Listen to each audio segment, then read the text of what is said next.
Welcome to Ask the Accountant, the podcast that is made for you. Weekly podcast live Mondays from 8:30 a.m., released on the podcast service of your choice on Wednesdays. Your main weekly hosts, Aaron, Patrick, and Johann. Got something to ask? Submit your questions below or ask during the show. Podcast loading. We are currently getting everything set up behind the scenes, so sit back, relax, and we will be with you in a few seconds. Enjoy. Good morning, ladies and gentlemen, and welcome to Ask the Accountant, our weekly podcast that comes to you at 8:30 every Monday morning. This is the 6th of February on the day of recording. Aaron, happy new accountant's year. How are you? How was your final push last week? And how was your weekend for the first time? Yeah, we did it. We did it, everybody. Congratulations. We are through from the other end. Yeah, no, it was good to get it over and done with, wasn't it? Like, we can actually enjoy a weekend. We could enjoy, looking at the other aspects of being an accountant, not just filing tax returns each and every day. So no, it was good. It's good. Hopefully everyone out there had the same relief as well. There was no last minute problems, but yeah, it was great to see. Oh, and Paul's already noticed a new addition to your back. You see, look at this dedication we've got there. That's what I did this weekend. I went out and treated myself. So for those of you that follow me on LinkedIn, you'll know last year my darling wife brought me a NASA space shuttle Lego model to build as a well done for getting through tax season, and you coped with your stress levels very well. So to the point she didn't ask me for a divorce. That was always a bonus. But then I also got some Lego. This year, she didn't feel I was stressed enough to deserve a Lego reward, or any reward for that matter. Damn you, client engager. Yeah, client engager made it too easy. So instead, I decided to treat myself, so I got myself a nice Lego R2-D2 unit, which I built while watching the rugby this weekend. And then also took the wife out for lunch to keep her happy as well. So yeah, that was my weekend. And I'll tell you what, it's nice to finish tax return season and then have rugby on the first weekend back. That's very good. I really enjoyed that, because rugby marks the start for me of my sporting year, because you've got rugby. Just as the rugby gets halfway through, the F1 kicks off. It does. And then gets through to December. Everyone's happy. Done. Absolutely done. Happy days. So Aaron, how was last week for you in the end? Yeah, it was good. It was, I think we spoke off air, didn't we? How the only thing we probably didn't see that we did see in most years was just those last minute inquiries. Not sure what the reason is, not sure why we didn't get as many as we did, but we were kind of prepared for it if they did come in, and sadly they didn't. But no, I think overall, we had a lot of positivity really towards the end of it. It was just really just the clients we had left were just clients who just hadn't sent us information. It was simple as that.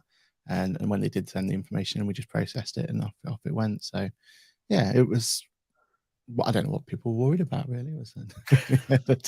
No, it was stressful, but it was fine. Looking back on it, we'll obviously look at ways in which we can improve it. But I think it was a good year, to be honest. Good. And I think that's the key next, isn't it? We've now got 2 months before the next tax return season starts. So internally, we've already started looking at what can and can't we improve. I'm actually on a webinar this afternoon, Any Answers from Accounting Web, where we're talking about what we're going to try and improve ready for next year. I'm on with Samantha. What's her surname? Samantha Mitchum. Yes. So really looking forward to that podcast and live webinar session. But yeah, it's for us now, it's how do we improve things? So in the last year, we've really nailed our onboarding process. So if a client inquires with us and they're proactive with us, we can take an inquiry to a sale, to AML, to getting their data, to doing a tax return within a matter of hours now. So we're really happy with that bit. One of our big focuses is actually now, because we're so happy with that bit, we're going to look at how are we marketing? How are we driving more of those quick sales our way, basically? So yeah, it will be. That's one of our targets. Another one of our big lessons was you need someone in the team to always have their eye on the ball with it. So the whole team we all took our eye off the ball when it came to tax returns in August last year, because we made an acquisition of another firm, and we can see the processing rate just plummet and stay flat for a long time and then go back up. So actually what we've realized is we need someone internally to be dedicated to tax returns all year. Like, doesn't matter what else is going on in the firm, they need to be focused and responsible for that service. So we're a bit more consistent, so we don't have the spikes at the end. But yeah, they're our main outcomes at the moment. Have you got anything already, Aaron, or you yet to sit and review that now you've had your nice weekend of R&R? Yeah, so we've always been looking at trying to improve services and improve the way that we are. I think your point there about that constantly improving the onboarding is something that we always have high on the agenda, and we always kind of sit back every year and we just kind of look and see what went right, what went wrong. Because for us, that onboarding process is just it was an absolute mess at the beginning, and we've slowly but surely took it into a place where we're actually happy with it. But it is still always that touch point, isn't it? Your first touch point with a client, it's your first chance to really improve your kind of relationship with them. You've made hopefully a good pitch to them to make them like want to sign up in the first place. But if then you send out all these, horrible onboarding processes, then they're not going to sign up with you, are they? So we've always been really thing about that. And I think as well, like, especially for your firm and as our firm kind of starts moving into it, it's such a handy tool when it comes to having those negotiations with potential new buyers, like looking to acquire. If you can come along and just say, look, we will be able to, bring in a lot of efficiencies for you. An example of that is this onboarding process that will help bring that through. It makes those conversations more worthwhile, doesn't it? But I think we are just going to really push on automation this year. It has been by far the most smoothest year for us because we've been able to lean on that automation this year. So something as simple as sending out tax return payment reminders to everyone, before the deadline, as that reminder of A, your return's been filed, so nothing to worry about, so we don't get that inquiry. But B, just make sure that maybe we've done it so far in advance that you've forgotten the fact you've still got this tax return to pay. So just having something as simple as that works really well. And also just making sure that they're reminded on a regular basis that we can't complete your tax return until you've done certain things for us. So, is it that they've got a tax return checklist to complete or whatever it's going to be? And just trying to lean more on those automations as much as we can. And I think that's where we're going to have a better, system being built going forward, because now we've kind of learned what didn't, what clients got frustrated with, maybe with the automations, what they didn't find they got enough out of. So we'll take those learnings. And then we spoke about it a little bit last week, but now we've really properly looked into it. We're going to use this year as well to really lean on those new enhancements from HMRC, those new API links that gives us more information. We're hoping, fingers crossed, that, this year being the first kind of proper year of it and first proper push from HMRC, that the problems we had with it, so we had about an 80% success rate of grabbing the data we needed, so P60s and items like that from a client. We're hoping that those sort of kinks will be ironed out next year and we can make the most of it. That should help us be able to just crack on with a lot of the work and maybe even send a lot more out in draft when we're still waiting for the little tiny bits. And that's kind of what we're trying to work on. So yeah, it was good. And I think when I look back at this year, and kind of the problems we had and some of the problems that clients had, randomly, the biggest issue was clients thinking they didn't have a need for a tax return. That's where we found the most amount of people who were like leaving it till the very last minute, because when we properly inquired with them, instead of just maybe sending a bit of automation or an odd email or two, when we actually picked up the phone and spoke to them, they're like, oh, well, I sold my rental property this year, so I've got nothing to do. And it's like, yeah, you may have sold it, but HMRC are still expecting that return. So we're going to try and do more of a push as much as we can, just to, teach and help the clients along the way to understand why there is a requirement for them to still do a tax return, even though in their eyes, well, they don't have that rental property or they don't have that business anymore. So why should HMRC care?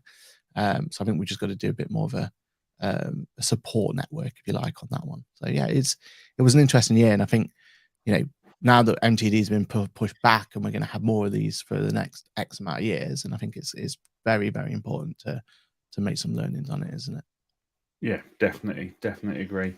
Right, let's quickly go through our comments and welcome our live guests. Remember, we broadcast live to multiple channels on social media on a Monday morning. So good morning, Paul. Thank you for spotting R2D2.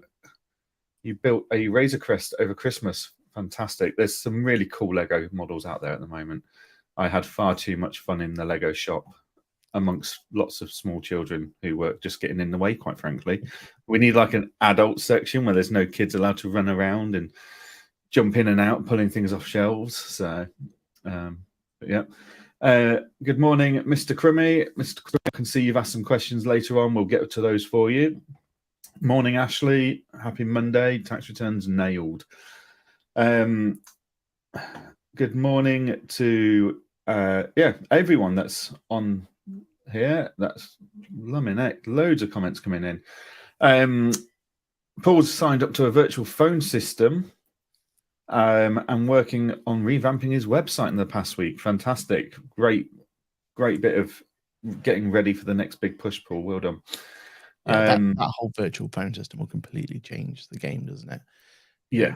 When we went from your traditional phone to a more virtual one, suddenly you just open up so many options for you. You can start looking, maybe having someone else answer the phone, third party, whatever it's going to be, or you can start looking at being far more remote than you've ever been before. So yeah, you're going to absolutely love pushing through on that one. It just adds a new level of professionalism, doesn't it, when you've got the ability to transfer calls and stuff like that. So Ashley wants to know how we can watch the Accounting Web Ask Any Questions live. There is a link to sign up on Samantha's LinkedIn profile comment that she put on this morning. I'll be putting one out this morning, and Richard from Accounting Web put one out as well this on Friday. So have a quick look for those comments in LinkedIn, Ashley, and there's a link there to sign up. But yeah, right. I think that's all the comments in there. Yeah, we'll save those comments till the end, and we'll talk about. Yeah, we'll come back to those questions. That question at the end when we do our Q&A section. So, what's happening in the news in the world of accounting? Well, we've got news. There's one bit of software being thrown to the scrapyard, and there's another one phoenixing. So, let's have a chat about those. So, last week at the latter end, it was announced that Fluidly, I was about to call it something else, but Fluidly has which got brought about a year ago now. Some kind of lending group, Norfolk Bank or something, brought them, and they've now decided to close down the products in 3 months' time. So Fluidly was a AI cash flow tool. I'll be open and honest, I was never overly impressed with it, and I have been quoted in the past as referring to the outcomes of its AI as garbage. So I won't go into too much on that, but ultimately, I can't say I'm surprised that it's being shelved. I was surprised someone was foolish enough to buy it and saw value in it. But their model was always a bit odd. They tempted you in with a free cash flow tool, so that they could then see your analytics and then try and upsell and cross-sell their lending products. And that was before the bank brought them. But yeah, it was never a business model I was overly a fan of. It's not it's not the way we work as an accounting firm. So it never fitted well with us. But yeah, Aaron, what are your thoughts? Another software biting the dust. Yeah, it's a shame, isn't it, really? I mean, I personally never really used Fluidly all that much. I had to play around with it at the very beginning. Wasn't blown away with it, if I'm perfectly honest, but at the end of the day, it wasn't really tailored or kind of pointed towards me.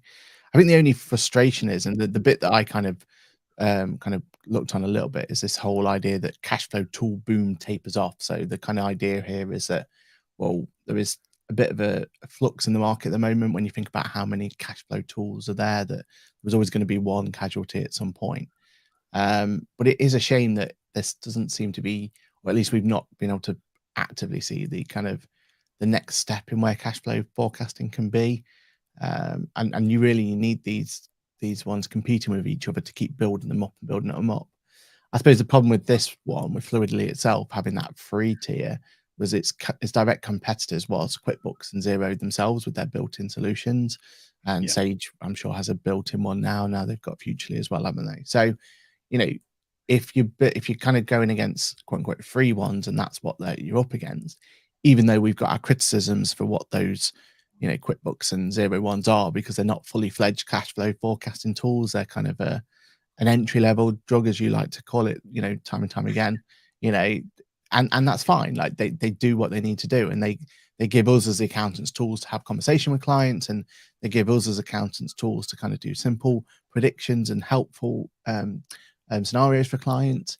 But ultimately, they're not designed to be the full-fledged cash flowing tool and system that some businesses out there desperately need and desperately have to be able to make it through each and every quarter or month or whatever it's going to be. You know, when money is tight, that's when cash flow forecasting tools become essential, don't they? But I think, you know, tools like Fluidly and these ones like this, it would have been nice to see them innovate it so that it's not just required for those clients who are needing it for a, you know, it's their last chance saloon sort of idea, and find innovation so that we can have real conversations with, you know, it's a no-brainer for every business out there, because we know as accountants how powerful cash flow tools can be, and how, when done right, is the difference between a really good business and a, you know, and a struggling business. But I do feel like there hasn't been enough innovation at this point to entice those people in, and it's a shame, because I think what can happen and what we've kind of seen as the future and what the potential is going to be, it's a shame that we haven't quite got there yet. And you know, with one of them dropping off and biting the dust, I think it's going to be less likely that we're ever going to get to that utopia of what a cash flow forecasting tool can be. But what about you? You know, what do you think is the future of these cash flow forecasting tools now then? So I think the cash flow software market got very excited at the start of COVID, because all of a sudden every business owner that wanted a bounce back loan or something had to generate a cash flow. So in theory, Fluidly, QuickBooks, Xero, I mean, QuickBooks and Xero launched theirs earlier than planned because of COVID. It was launched to support people with that. Float, etc. They all saw a huge upsurge in usage. But then as soon as bounce back loans, CBILS were gone, we didn't manage to maintain that value offering to clients. So a lot of the clients that suddenly needed a cash flow didn't see the value in having it as an ongoing thing. It was a one-off. I've done it for this. That's it. And yeah, it is a challenge. And the times you need a cash flow, actually, do you actually need the software? So like a client came to me the other day, he's looking at buying another business. So he needs to come up with a cash flow for that business. And Float and Fluidly and Xero and QuickBooks, they all come to you and say, oh, we can help you with this. It's like, well, no, you can't, because they rely on a link to that accounting software. Well, because the client is looking to buy another business, we don't have the link to that accounting software. So actually, we can't plug you in. It's still a manual process, at which point we may as well use an Excel sheet. So yeah, I think they all got very excited that this was the dawn of the cash flow period. And we're all very good at, you know, throughout the whole COVID, you and I were both saying cash is king. Never mind what that profit number is. Never mind what your balance sheet says. Cash flow is what matters. What's in the bank? Can you actually afford to pay your bills? You can have as much debtors as you want. You can have as much creditors as you want. It doesn't matter. What matters is, are you paying your bills from the bank account? At which point you need cash flow. That is the blood of your business. But after COVID, the value perception in cash flow tools just plummeted again back to where it was before COVID, I would argue. You know, there are times when we talk to a client and we say, look, we can do this, but then those clients are normally a bit strapped for cash. So to then charge them for A, our services, but B, the software, makes it very challenging. as an upsell and perception of value. So yeah, like Float is probably my go-to solution at the moment if I need one. It's run by an absolutely brilliant group of guys. They are based in Edinburgh, so I can go for a coffee with them because they're just next door. But regardless of how good their software is and how much time it will save me, etc., none of that matters until we can educate business owners on a whole in the value and perception of cash flow tools and having a live cash flow has for your business. But yeah, it's a challenge, and it's not one we found the answer for yet, I don't feel. No, and I think like Paul's asked, and I think you've answered it brilliantly for Paul. What is your go-to cash flow solution? And for us accountants, it almost becomes part of our deck, doesn't it? We've got this new our tech deck and how we should position ourselves and what we look at. But for me, cash flow has always been what's best for the client, like what tool works best for the client. I never had just a singular, I'm always going to go to this one. You said it brilliantly there about how powerful and useful it was during COVID to have QuickBooks cash flow. And I've said many a times how that generally saved quite a few of our clients during that time. Yes, it's not got all the bells and whistles as your bigger cash flow managing tools. And yes, it's lacking in certain areas and sometimes it'd be a bit questionable about the information that's coming out. But ultimately just giving them anything that we could during a live meeting, just click a few buttons and we can, have a conversation about something was so powerful. And it was the difference between a client going, you know what, yeah, I can see a light at the end of the tunnel, or, there's something drastically wrong here. We're going to have a bigger conversation, or we're going to have to look at something in more detail. And that for me was so powerful. It creates so many conversations. And even if it was just a way of just being able to give clients that confidence that, if they do things in the right way, then there's a way out of this. It just gave them that bit of that extra spring in their step that they've got something saying that it's going to be okay. And again, just having something that we can quickly get access to. So my go-to has always just been the QuickBooks cash flow solution or the Xero, whatever the one they're using. And I only ever go to something bigger when there's a particular need for it. Cashflow Frog is the one that I kind of jumps to mind to I go to on a more regular basis. But it all depends on what the requirements are. I think for me, what I would love to see though is that whole realization of what that dream was.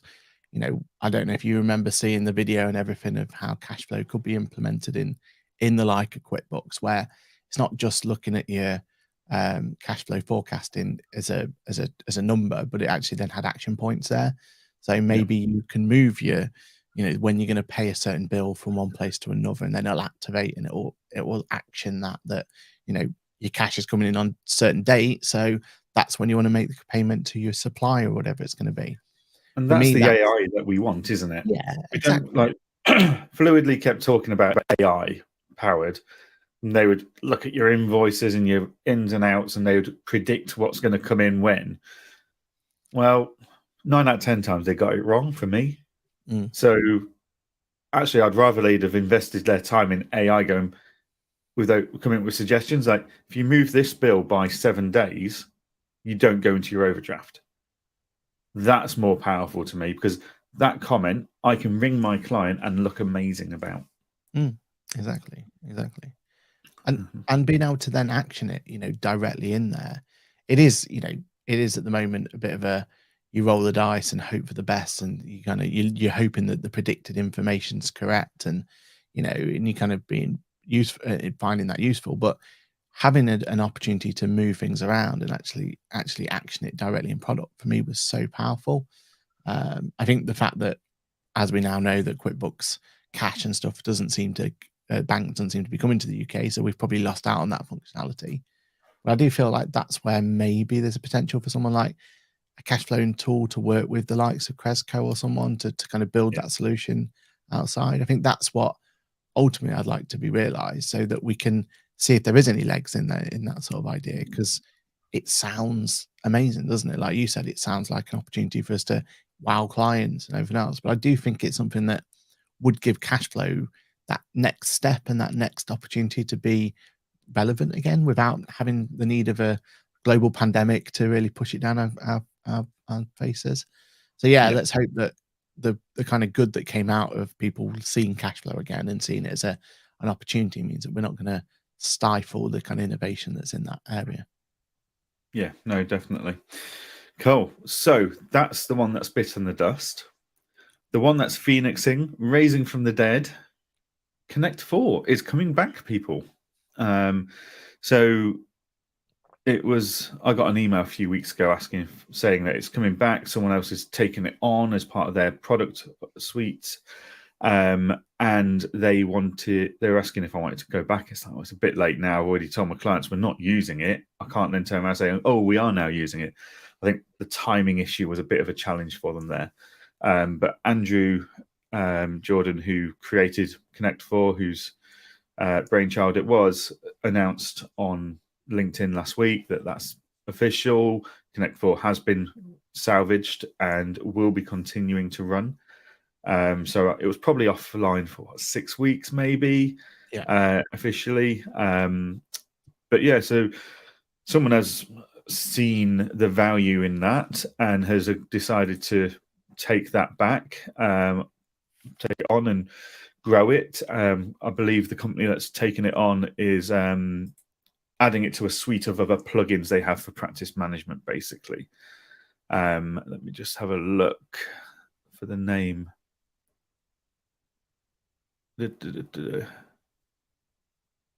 Sumatech is taking it on. Okay. So yeah, so it proves there must be some value in the perception of Connect 4 and how it works and what it was doing. So yeah, what are your thoughts on that one, Aaron? I mean, it's always good to see things back. I think from a timing point of view, they couldn't have had a worse 6 weeks to take time out. Well, it's not in their control, was it? But yeah, if you had a magic wand and you could pick when you're going to go silent for 6 weeks, I think during tax deadline is probably the worst possible time. I think it harps us back to what we talked about there, wasn't it? And in length about the fact that when you're looking at what software you're going to push with and you're going to kind of push your innovations with and you're going to try and build systems around, you've got to be prepared to be agile, haven't you? You know, you said brilliantly how you've got to make sure that you do due diligence on those software, make sure they've got a run rate that's, you know, going to keep them around for long enough so that you don't have that dependability issue on them. But at the same time, when something bigger and better comes along, you've got to be agile enough to be able to go, right, actually, I'm going to see a lot of value from moving to this or back to this in this case. And I think that's a key learning from going forward, isn't it? That agility is going to be so important to us. And I think historically as accountants, we are the worst and the least agile profession there is.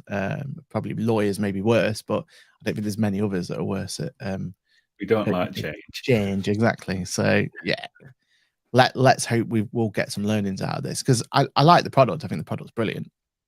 And, you know, maybe as Paul says here, if they rebrand and make the name a little bit more sexy, as he says here, the name was a bit goofy, then maybe there's potential. We did get a lot of clients that said, I'm trying to find Connect 4 and I've just got the board game coming up. Yeah, it's a challenge to Google that one.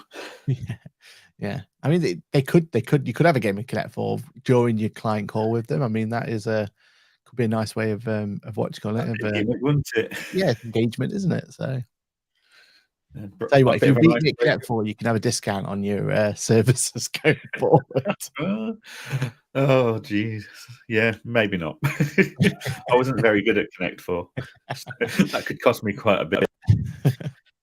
But yeah, so yeah, no, it's good to see that whilst we've got things like Fluidly dropping off, etc., and tax sheets and stuff dropping off to the wayside because of things where AML, ITSA and stuff's not happening straight away, that there is still investment happening. There are still people keen to pick up products and grow their own portfolio of softwares in the accounting industry.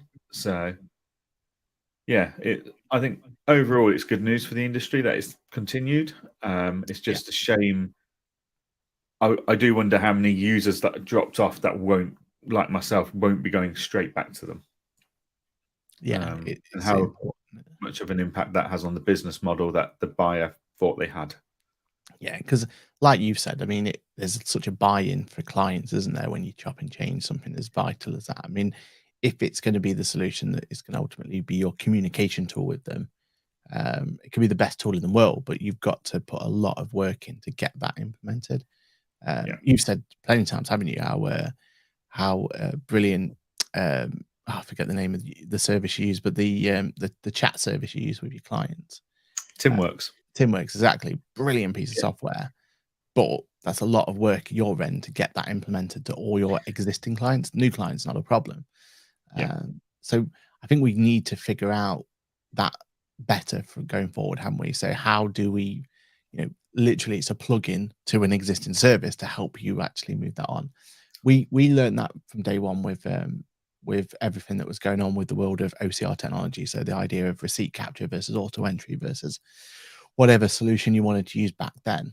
And it was a case of we built our systems from the ground up to say, look, I don't know which one of these is going to be best. I don't know which is right for every one of our clients.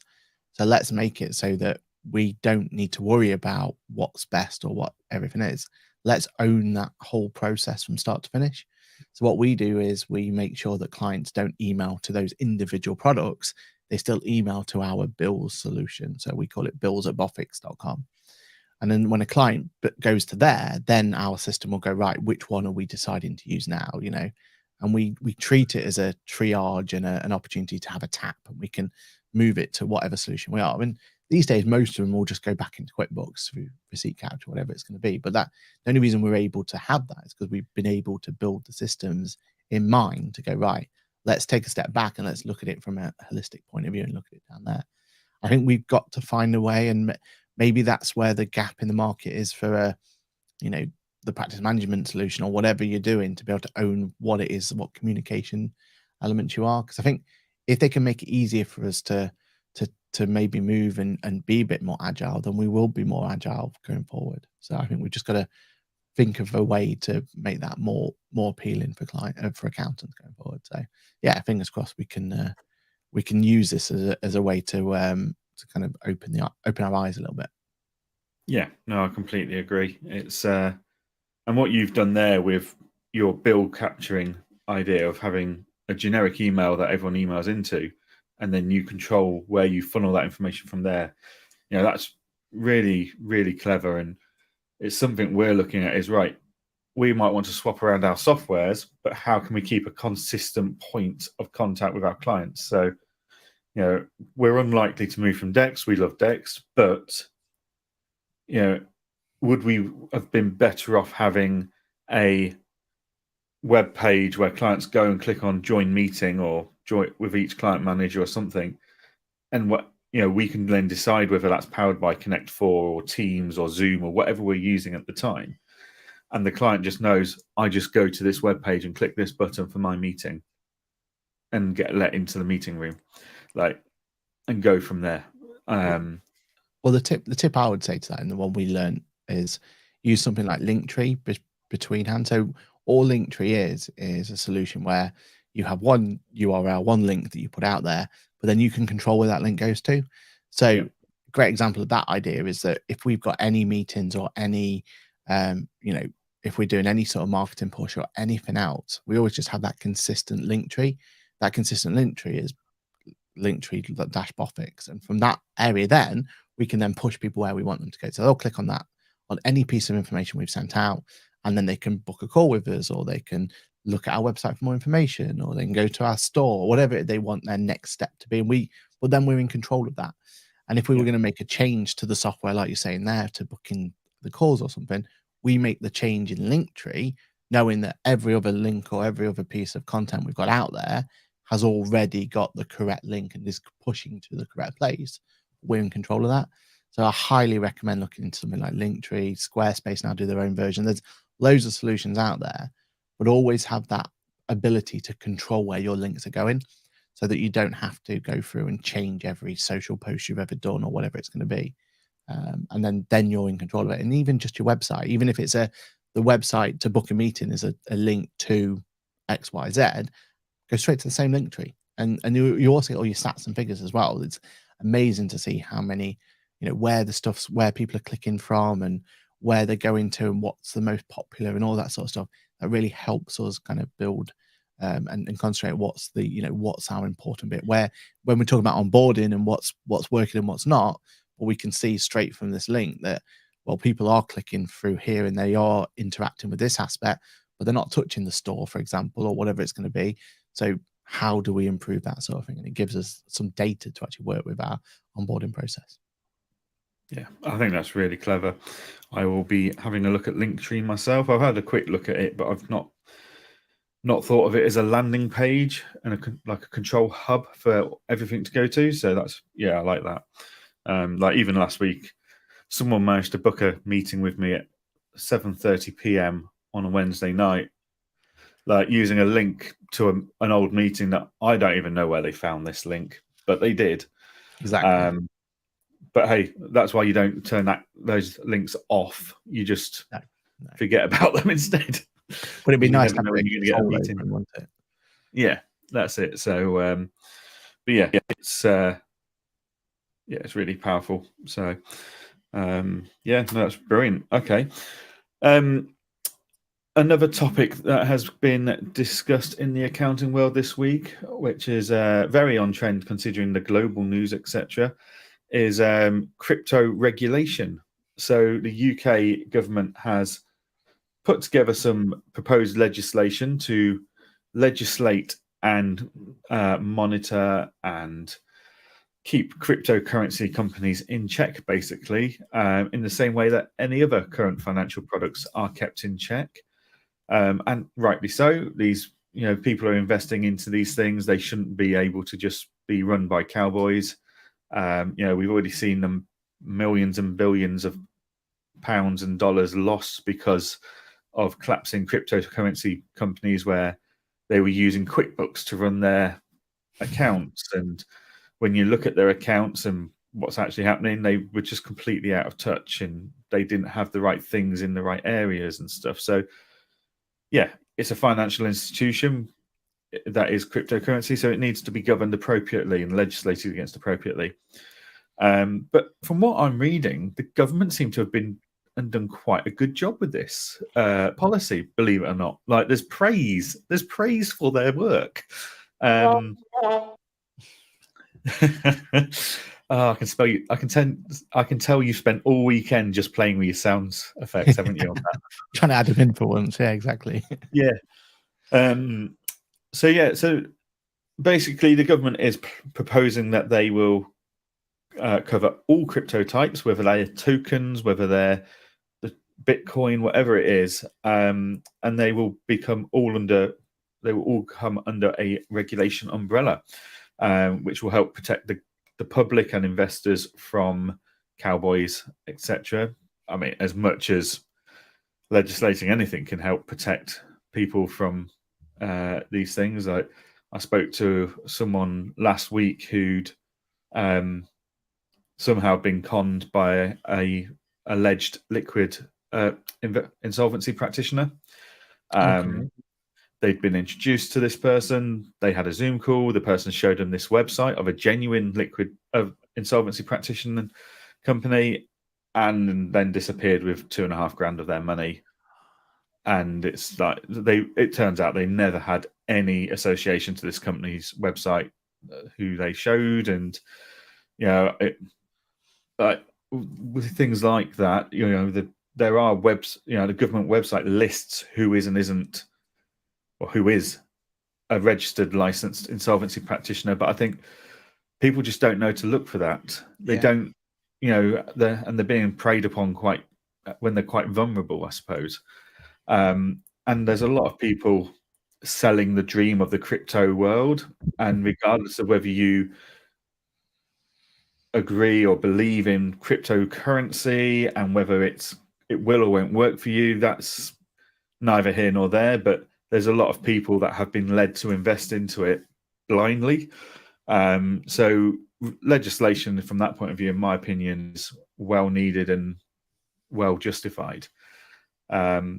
So yeah, I mean, Aaron, I know you do a lot of tax returns for clients which have got crypto assets, and I know how much headache and hassle that's caused you in the last year or two.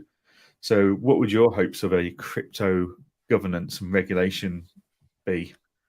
I agree with your point that actually they've done a good job in terms of the government, that is, in terms of being able to put together a decent kind of proposal for it. I am skeptical in terms of how much that's going to do. We work heavily, don't we, in our sector with accountants that aren't regulated. We see them all the time. We've got R&D, quote unquote, specialists who aren't regulated. We see that all the time. And if those industries, which are, should be seen as a bit more of they should have a bit more of a professionalism to them, that we should be able to put steps in place to regulate it further, and we're struggling in them. I'm dubious to think how the wild west of crypto can ever be tamed. I think that's unfortunately how it's going to be. But I do believe that there needs to be something. I mean, even if it's something as simple as just being able to have it so there's one sort. This whole idea of crypto is supposed to be, it's this blockchain idea where we can then be able to see one true source of everything that's happened, and if it's not on the blockchain, it's never really happened. I like that, and I've always, from my point of view, I've always seen great value in that, and it means that we could probably be able to use that blockchain functionality for a lot more than just crypto. The idea that if you send an invoice out to someone, for example, then why shouldn't that live on a blockchain so that then it appears on elsewhere? But I think the only way that we're going to be able to regulate and also make it so it's even viable to use any of these solutions is by being able to see that blockchain in a more simplistic manner, be able to read it and extract the data from there. Because from our point of view, the biggest headache we have with crypto is just the amount of different platforms out there that people are using, because it's a wild west, because it's still quite a new technology and quite prevalent, that to be able to be compliant and to complete a tax return and to get the capital gains right, we're having to learn hundreds of different platforms and how to extract the data we need to complete the information. Whereas if we could just go to this blockchain area and we could just extract the data from there, that would make it so much more viable, really, for any regulation going forward, or for any way in which we can make things simpler for us. So I think that's where the whole emphasis needs to be. We need to be going right to the cause of this. And if we can find a way to make sure that we can have visibility of that blockchain in a simplistic manner, by using software or however we do it, and I think that's going to be the way forward. Because I do think that, if you take away the bad side of crypto in terms of the money laundering and everything else, but if you look at what it has potential to do, it's actually, it could be really, really useful for people, paying people around the world instantly without having to worry about fluctuation in currencies and stuff is really appealing. Items like that, NFTs of the world, maybe there is actually a good idea where that NFT could be something that could work, and when it's done correctly, it could be something that people can benefit from. So I think investment and time is needed in it, and there is a lot of money being made and lost in crypto world. So we also need to be making sure that we're sensible and making sure that we're putting the right taxes in place and everything else.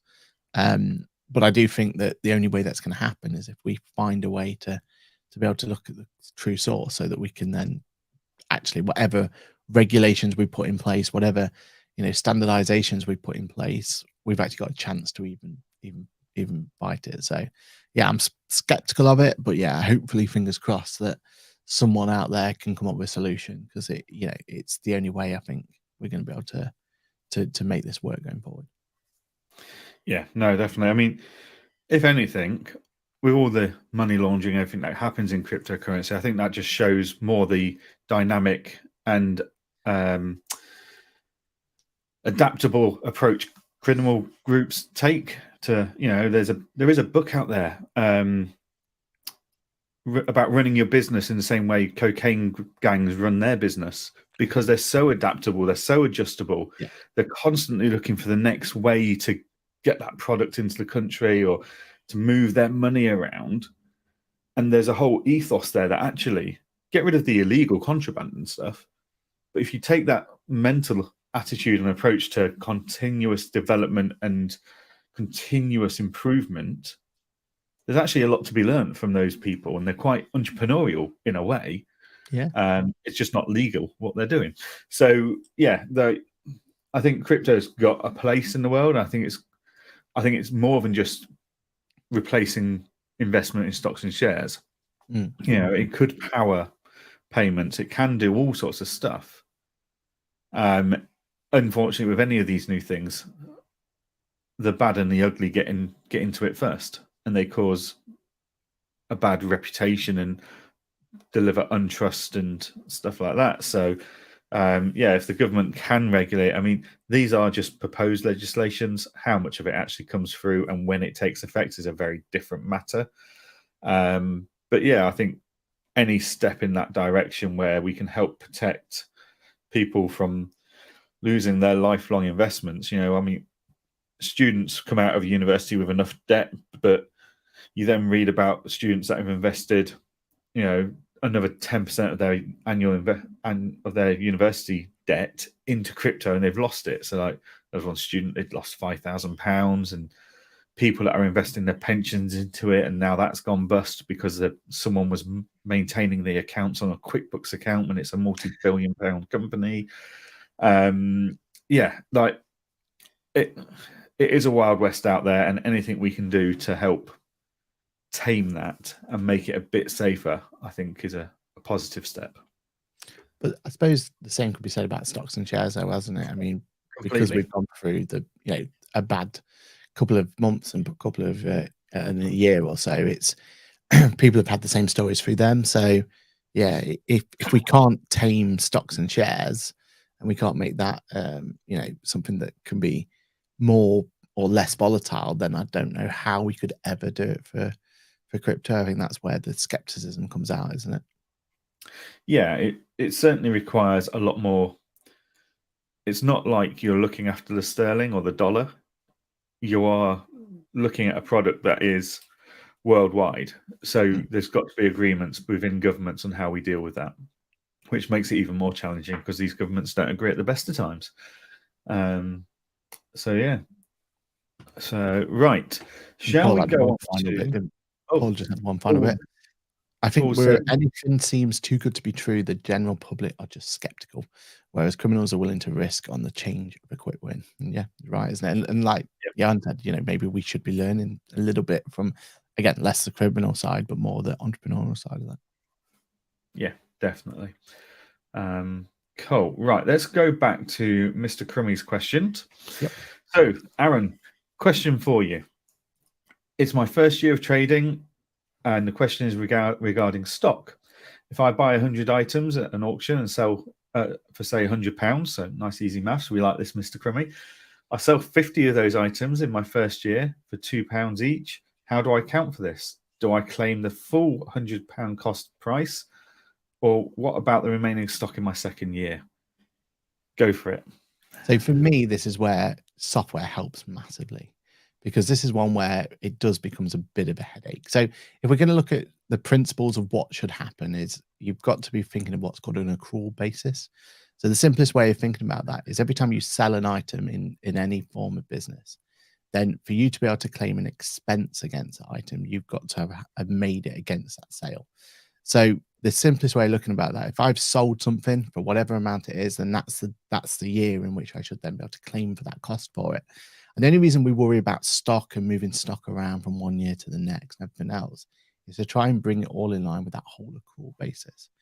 So that's for me where software becomes really straightforward and simple, because it takes that complication and complexity away from it completely.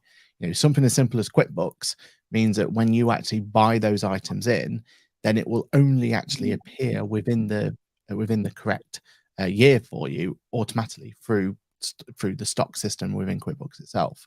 And then it just takes the complexity out of it, because what you need to be doing in your case here is every time you come to a year end, you've got to do a stock take. You've then got to make sure you value that stock correctly.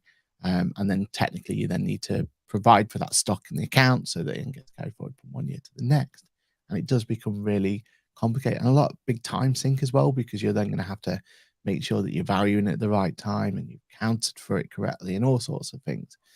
But something as simple as some stock system means that you could easily find out how much stock you had at your year end. QuickBooks will then calculate that bit for you. So you just do a bit of sense check to say, make sure that that stock seems reasonable. It seems like that's how much you got left and that the value seems right. And then you don't need to worry about it at all. So yeah, in my opinion, I would just push towards let software do it for you. But in the kind of, if you're looking at it from what is your principle and what your responsibility is going to be, well, you need to be making sure that you do have some sort of stock figure at the year end, so that you can be compliant in terms of this whole quote unquote accrual basis that we need to put our accounts into. So yeah, it's let software make it easy for you, and if not, then be prepared to do some stock takes at year end, because everyone loves a stock take, don't they? Yes, my wife works in pharmacy, and they have stock takers in almost monthly, not just to keep on top of the stock, but also make sure legislated and medications don't go missing. But yeah, it's anything like that, isn't it? It's a quality control as well, isn't it? Yeah, and I always remember when I used to work at Argos as a young man, and we had stock takers in. It's like, oh my god, they're always under your feet. So, but yeah, it's important that you maintain those records accurately, and just using software makes it so much quicker and easier. Gives you a much better visibility of your performance on an ongoing basis as well. So, yeah. And we know that's an area where software is improving as well, because we've seen from, if you look back at QuickBooks Connect USA, and I did a video on it. I know we talked about in the last QuickBooks Labs as well, didn't we? How that's a feature that they're bringing in. So, the utopia of the world is that because we're getting much more digital and we've got API links and everything else, well, then let's connect to your eBays and your Amazons of the world. Let that be your stock taking solution. Because at the end of the day, that's a great indication of what your stock's going to be, because you've got stock there waiting to be sold.